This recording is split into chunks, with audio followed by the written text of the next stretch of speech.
வணக்கம். உங்கள் வசந்தசேகர். இன்னைக்கு காலமேக புலவரை பற்றி தான் பேச போகிறோம்.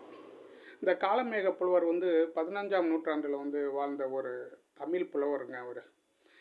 இவர் திருவனைக்காவல் உலா, சரஸ்வதி மாலை, பரபிரம்ம விளக்கம், சித்திரை மாடல் ஆகிய 4 நூல்கள் எழுதியிருக்கிறார். இவர் இந்த சிலைடைங்கிற ஒரு விஷயத்தை நிறைய இவருடைய பாடுகளை பயன்படுத்திக்குவார். அதாவது ஒரே பொருளில் 2 அர்த்தம், இரட்டதை மொழிதல்மாங்க தமிழில். அந்த இரட்டதை மொழிதல் பாடல்களில் மிகவும் திறமை வாய்ந்தவர் இந்த காலமேக புலவர்.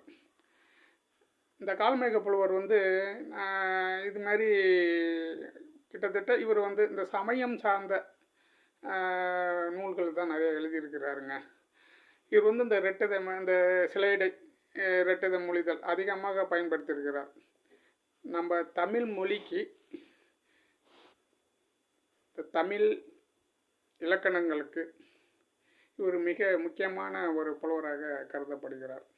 நன்றி, வணக்கம்.